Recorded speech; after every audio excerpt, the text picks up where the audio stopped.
오늘은 종려주일입니다. 종려주일은 예수님께서 예루살렘 성에 입성하셨던 그 날을 기념하는 주일입니다. 종려주일의 유래는 무엇일까요? 종려주일에 우리가 왜 예수님께서 무리들이 예루살렘 성으로 들어갈 때 저렇게 사진으로 보듯이 환영하면서 종려나무 가지를 흔들었다 하는 것입니다. 그래서 종려주일이라고 이름을 붙입니다. 또는 이 주간부터 예수님의 고난이 시작되기 때문에 다른 주일로는 고난주일이라고 부르기도 합니다. 그래서 종려주일, 고난주일은 다 같은 주일입니다. 예수님께서는 제자들에게 예루살렘 입성을 위하여 인근 마을로 가서 나귀 새끼 한 마리를 끌고 오라고 명하셨죠. 누가 쓰겠다 하면은 주님께서 쓰시겠다라고 명하라고 하셨습니다. 그러자 정말 그 주인은 순순히 나귀 새끼를 내어주었고요.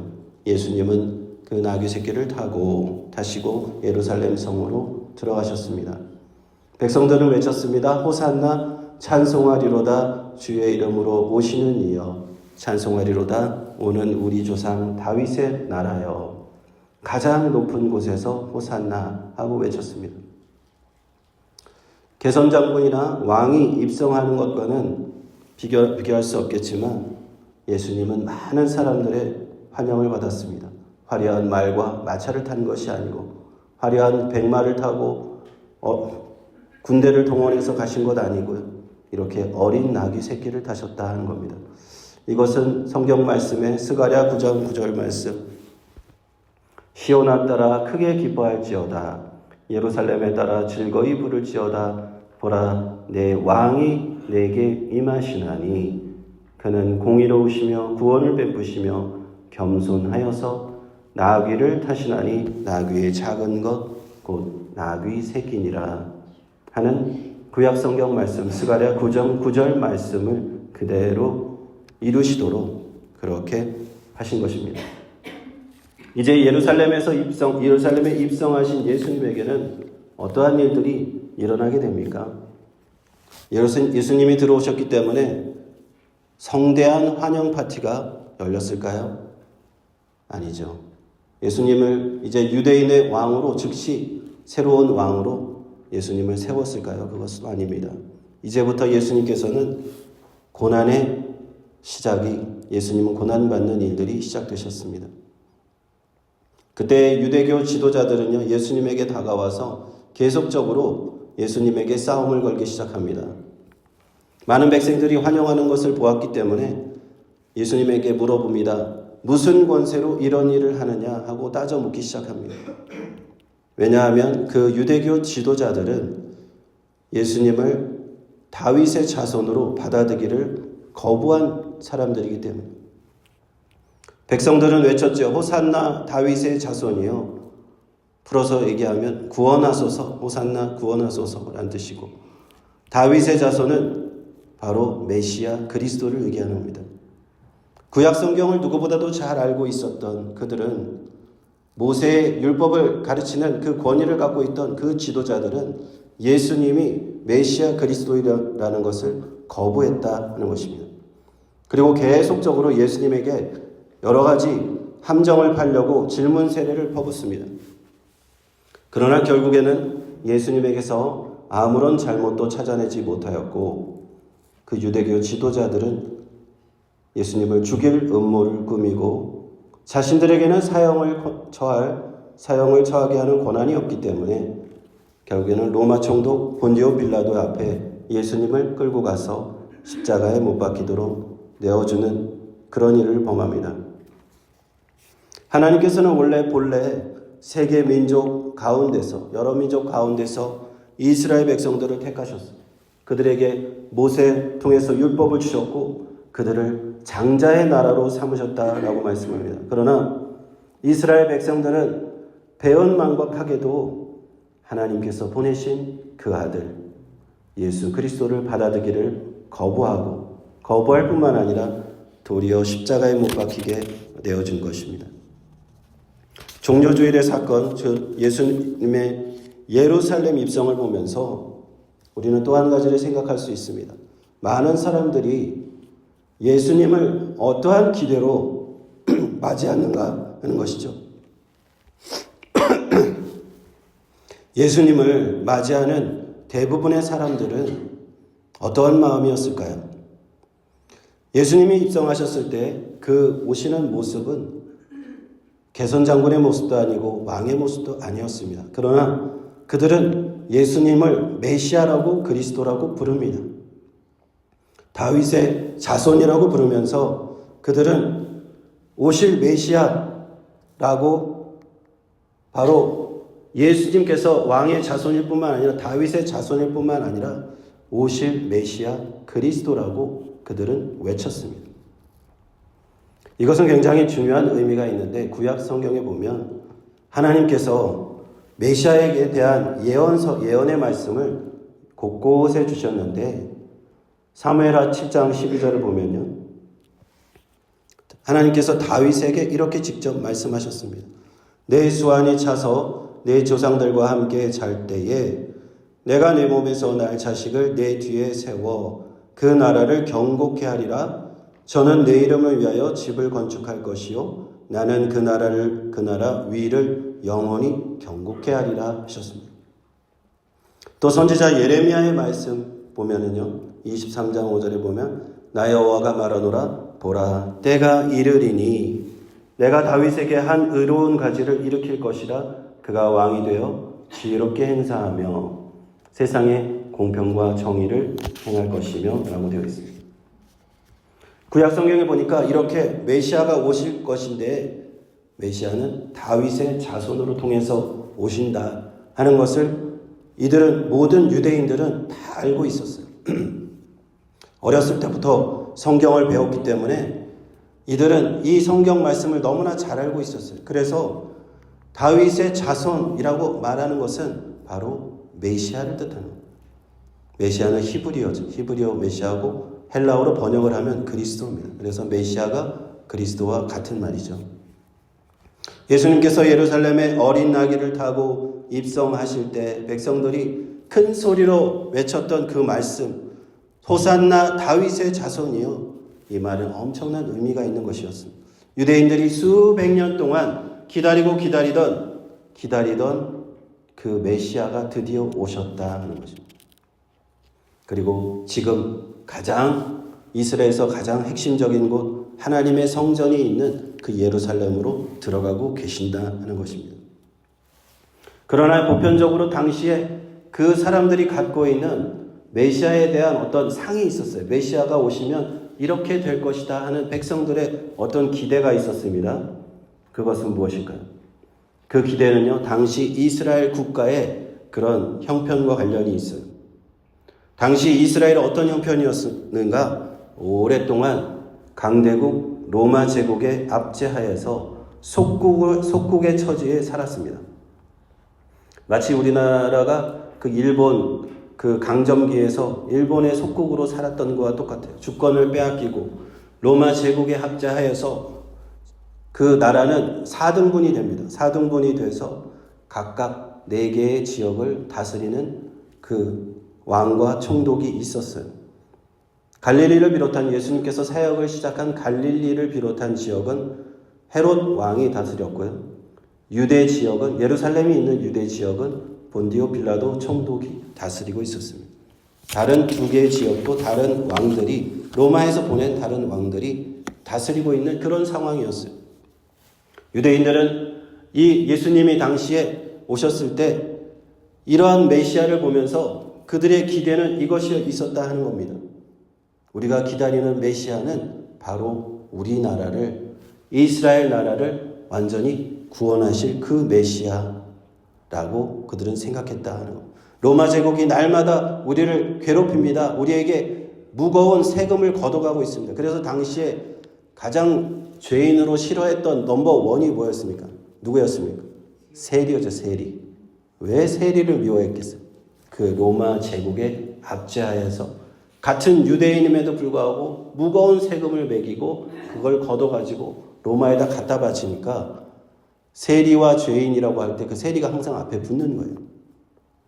요즘에도 우리가 관세가 막 문제가 있지 않습니까? 관세 때문에 세금을 막 때린다고 하고 좋아할 사람은 아무도 없죠. 세금을 많이 때린다고 하면 좋아할 사람은 아무도 없어요. 그런데 로마 시대 그 당시에 이스라엘 백성들은 로마로부터 엄청난 무거운 세금을 받고 자유도 없고 그들의 왕이 와서 다스리고 있었다 하는 겁니다. 그래서 메시아가 오시면 이 로마 군대를 다 물리쳐 주실 것이다. 하나님이 나타난 하나님의 그리스도 메시아는 이 놀라운 기적의 능력으로, 하나님의 능력으로 그 일을 행하실 것이다. 그러므로 이스라엘 백성들이 기대한 메시아 그리스도는 누구였느냐? 바로 정치적인 메시아였다는 것입니다. 정치적으로 그 이스라엘을 구원할 메시아를 기다리는 것이 당시의 메시아의 관이었다라는 것입니다. 그런데 예루살렘 백성들, 그 예루살렘에 예수님께서 입성하셨을 때 그들은 이렇게 소리를 질렀지만 그들이 가지고 있는 그 메시아과는, 그리스도과는 예수님의 마음속에 있는 그 마음과는 전혀 달랐다 하는 것입니다. 바로 하나님의 역사로, 하나님의 기적적인 능력으로 자기들은 알지 못하지만 그 로마 군대 싹 한 번에 청소시켜 주실 그런 메시아를, 그래서 이스라엘이 독립하게 되는 그런 메시아를 기대했습니다. 예수님의 제자들은 어땠을까요? 예수님의 제자들은 3년 동안 예수님의 공생애를 같이 따라다니면서 예수님의 말씀도 듣고 기적이 행하시는 것도 보았는데 예수님의 제자들은 어떤 생각을 갖고 있었을까요? 우리가 성경을 보면은 별반 다르지 않았다라는 걸 알 수가 있어요.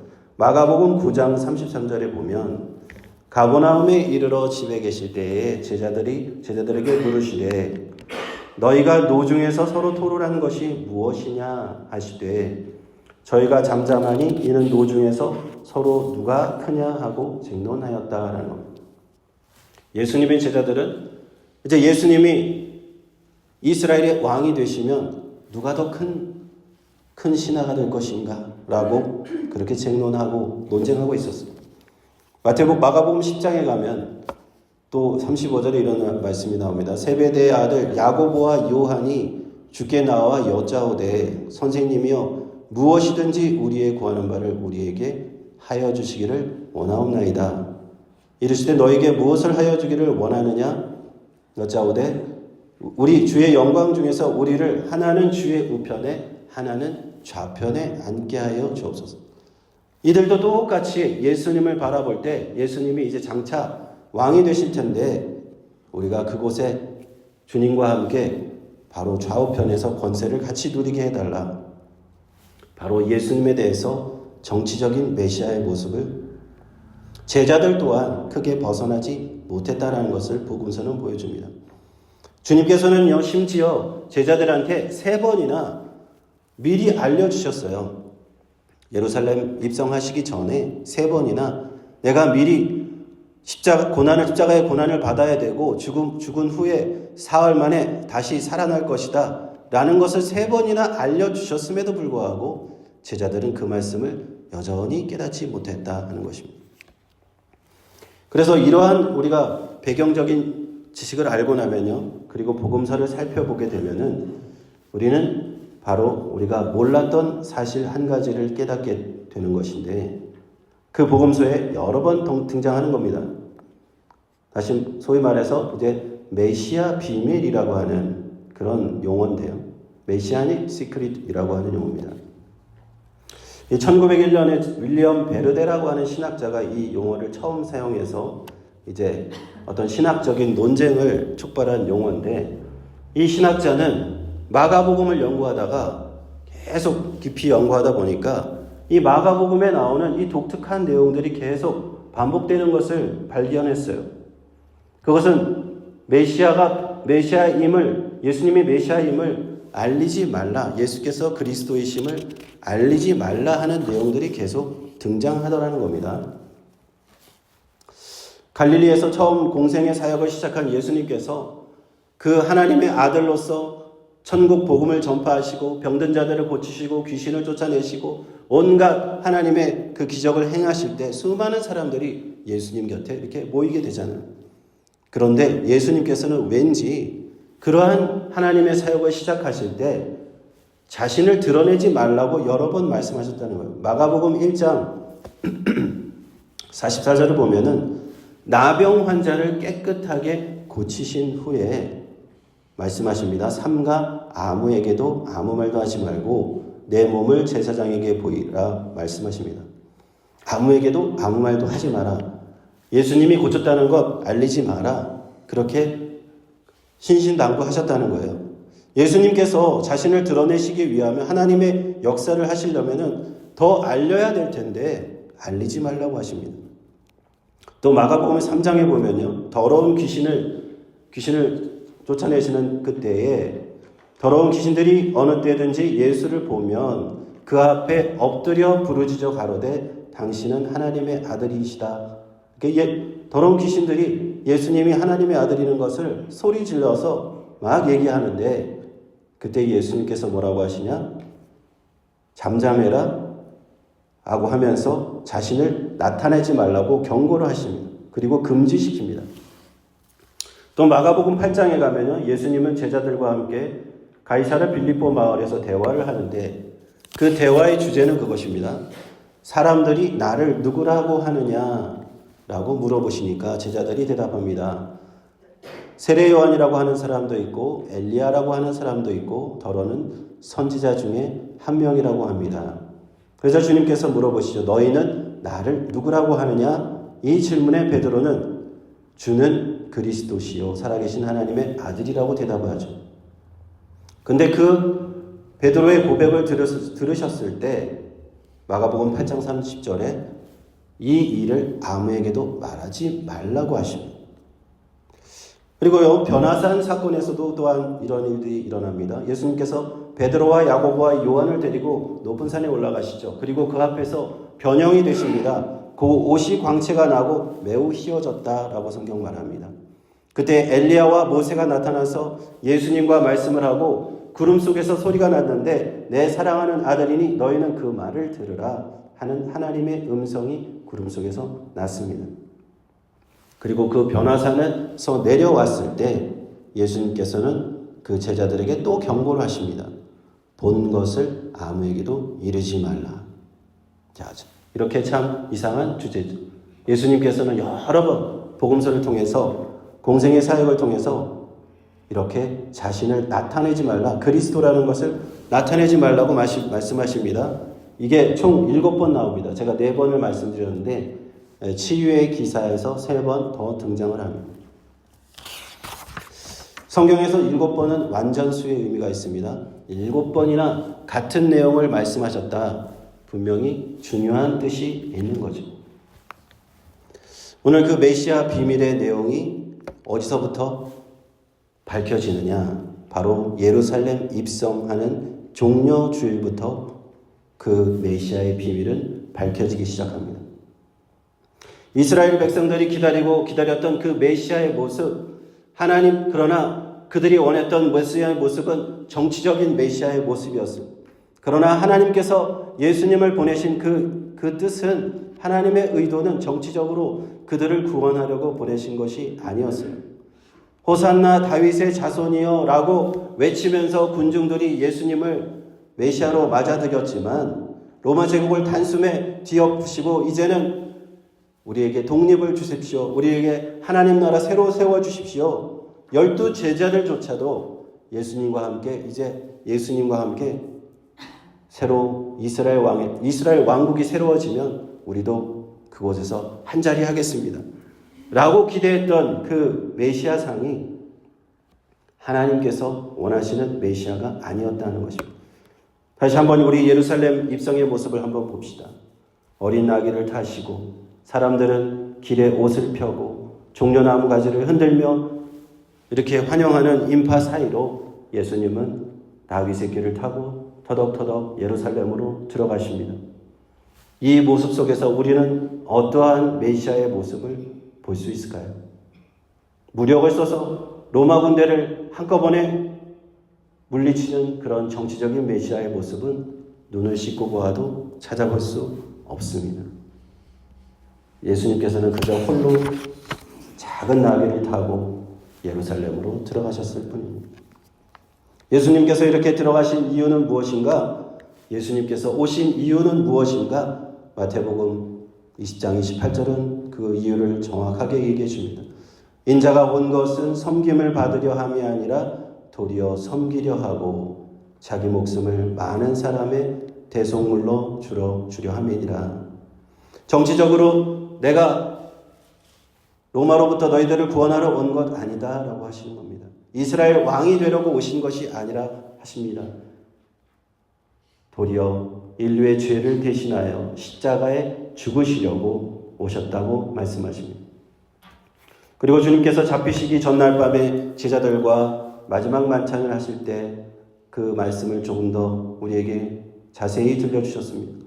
저희가 먹을 때 예수께서 떡을 가지사 축복하시고 떼어 제자들에게 주시며 가라사대 받으라 이것이 내 몸이니라 하시고 또 잔을 가지사 사례하시고 저희에게 주시니 다 이를 마시매 가라사대 이것은 많은 사람을 위하여 흘리는 바 나의 피 언약의 피니라 말씀하셨습니다. 그리고 마침내는요, 이제 7번이나 복음서에서 메시아 비밀을 명하셨던 주님께서는 마지막 순간이 되어서 드디어 자신의 모습을 드러내십니다. 이제 십자가에서 죽음 당하시기 전에 공회 앞에 서실 때에 밝히 드러내시는데요. 마가복음 14장 61절에 보니까 대제사장이 다시 물어 가로되 내가 찬송받을 자의 아들 그리스도냐? 예수께서 이르시되 내가 그니라. 인자가 권능자의 우편에 앉은 것과 하늘 구름을 타고 오는 것을 너희가 보리라 하시니 대제사장이 자기 옷을 찢으며 가로되 우리가 어찌 더 증인을 요구하리요 하였습니다. 이제 마지막 십자가 앞에서 예수님께서는 지금까지의 모든 비밀 다 얘기해 주시는 겁니다. 이제 좀 있으면 십자가에서 죽으심으로 전 인류를 위한 구원 사역을 완성하실 그때에 주님은 그 비밀을 다 그대로 얘기해 주시는 겁니다. 지금까지는 다 말하지 말라고 했는데 이제 그때가 되었을 때 주님께서는 말씀해 주시는 거죠. 유대 총독 본디오 빌라도 앞에서 주님은 한 번 더 말씀해 주시는데요. 마가복음 15장 1, 2절에 새벽에 대제사장들이 즉시 장로들과 서기관들 곧 온 공회로 더불어 의논하고 예수를 결박하여 끌고 와서 빌라도에게 넘겨주니 빌라도가 묻되 내가 유대인의 왕이냐? 예수께서 대답하여 가라사대 내 말이 옳도다 하시매.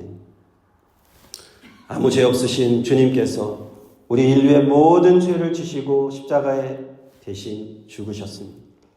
죄인들이 받아야 될 벌, 하나님께로부터 영원히 버림받아야 될 그 형벌, 그리고 아무 죄 없으신 그 형벌을 아무 죄 없으신 우리 주님께서 대신 받으셨습니다. 그리고 자신이 그리스도라는 것을 말씀하시고 나서 십자가에서 죽으시면서 15장 34절에 제9시에 크게 소리 지르시되 엘리 엘리 라마 사박다니 하시니 이를 번역하면 나의 하나님 어찌하여 나를 버리셨나이까 하는 뜻입니다. 우리가 버림받아야 되는데 우리가 하나님으로부터 죄를 받아야 되는데 우리 죄를 대신하여 하나님 앞부터 버림받은 그 주님의 모습을 이제 복음서에서 우리가 볼 수 있는 겁니다. 그렇게 해서 이 메시아의 비밀은 세상에 밝히 드러나게 되었습니다. 바로 예수님께서 메시아입니다. 그 예수님의 메시아의 그 참 모습은 정치적인 메시아가 아니었다는 것. 정치적인 메시아로 오해하였기 때문에 오해할 소지가 있기 때문에 예수님은 그 때가 되기까지 7번이나 마가복음에 보니까 메시아이심을 알리지 말라고 하신 겁니다. 우리가 바라본 예수님은 진정한 하나님께서 보내주신 참 예수님의 모습은 세상 죄를 지고 가는 하나님의 어린 양의 모습이었다는 겁니다. 하나밖에 없는 아들 하나님께서는 자신의 독생자 예수를 우리 죄를 대신하여 십자가에 못 박혀 죽도록 내어주시고 이후로는 누구든지 저를 믿는 자마다 죄의 용서함을 받고 하나님의 자녀가 되는 영생의 선물, 그 선물로 구원을 받는 줄로 구원의 길을 우리에게 열어주신 것입니다. 우리가 종려주일입니다. 그리고 메시아 비밀이 이제 드러나는 종려주일입니다. 여기서부터 이제 이 한 주간을 우리는 고난주간으로 지키는데요. 한 주간 동안 예수님께서 예루살렘에서 고난받으시고 우리 금요일은 성금요일 주님께서 십자가에 못 박히신 그 굿 프라이데이라고 하죠. 그 성금요일로 지킵니다. 그리고 다음 주일은 이제 예수님께서 부활하신 부활주일로 우리가 교회 절기로 지킵니다. 이제 예수님의 이 메시아 비밀은 십자가에서 완전하게 드러났습니다. 이제 그리고 예수님의 십자가에서 죽으심으로 거기서 끝나는 것이 아니라 하나님의 아들의 능력으로 사흘 만에 부활하실 것입니다. 사흘 만에 부활하셔서 하나님의 우편에 영광의 우편에 앉으시고 모든 인류의 구원이 주님이 되신 것입니다. 그러므로 요한복음 3장 16절 우리가 잘 아는 말씀, 하나님이 세상을 이처럼 사랑하사 독생자를 주셨으니 이는 저를 믿는 자마다 멸망치 않고 영생을 얻게 하려 하심이니라 하는 이 복음이 완성이 된 것입니다. 우리가 언제 다시 들어도 기쁘고 좋은 구원의 기쁜 소식인 줄로 믿습니다. 이 시간 다시 한번 우리 이러한 믿음을 다시 새롭게 하고 우리 종려주일을 맞아서 구원의 주님을 붙드는 우리 모두가 되기를 주님의 이름으로 축원합니다. 기도하겠습니다.